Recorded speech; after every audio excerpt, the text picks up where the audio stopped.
जनसंवाद न्यूज पोर्टलमध्ये आपले सहर्ष स्वागत आहे. आपणास माहीत आहे की आम्ही समाजातील विविध समस्येवर आवाज उठवण्यासाठी विचार मांडत आहोत. त्यापैकी मुख्यत्वे करून प्रत्येक नागरिकांना जाणवणारी समस्या म्हणजे प्रशासनामध्ये दलालांचा हस्तक्षेप.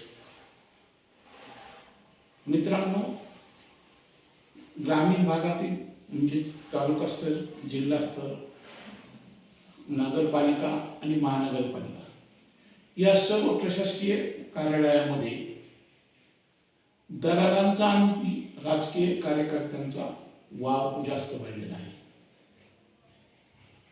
त्यात विशेष करून परिवहन विभागामध्ये तर विचारता सोय नाही.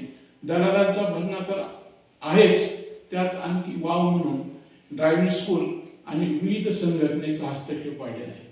खुशाल ते असे बॅनर लावतात की या RTO कार्यालयाची सर्व कामे आम्ही करून देऊ आणि शासकीय फी पेक्षा जास्त फी लावली जाते.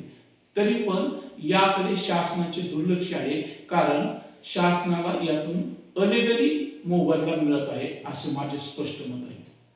कारण जर समजा दलालांकडून काम करायचे असेल, राज्य कार्यकर्त्याकडून काम करायचं असेल, तर मग प्रशासकीय कार्यालय ठेवायचेच कशाला? प्रशासकीय कार्यालयातील अधिकारी आणि कर्मचाऱ्यांना कामच काय? मग थोडक्यात एखाद्या हॅकरचं सर्टिफिकेट जर घ्यायचं असेल, नोंदणीकृत सर्टिफिकेट अथवा फिटनेस सर्टिफिकेट, त्याची जी फी आहे त्या फीपेक्षा जास्त दराने फी घेऊन हे दलाल परिवहन कार्यालयामधील प्रत्यक्ष हस्तक्षेप करून वाहनाचे नोंदणी करून देतात, फिटनेस करून देतात व सर्व कामे करून देतात. आणि याकडे शासनाचे, विशेष करून परिवहन विभागाचे, परिवहन मंत्रालयाचे पूर्णपणे दुर्लक्ष आहे आणि यामध्ये सर्वसामान्य जनतेचीच लूट होत आहे. तसेच तहसील कार्यालये या ठिकाणी सुद्धा, पंचायत समितीमध्ये सुद्धा किंवा विविध शासनाच्या ज्या योजना आहेत त्या योजनेमध्ये सुद्धा दलालाचा आणि कार्यकर्त्यांचा हस्तक्षेप एवढा भयानक वाढलेला आहे की त्यामुळे प्रत्यक्ष गरजवंत व्यक्ती बाजूला लावून बाकीच्याच व्यक्तींना त्याचा लाभ मिळतो आणि तोही आर्थिक व्यवहार करूनच लाभ घ्यावा लागतो. मग ह्या योजना राबवायच्यात कोणासाठी?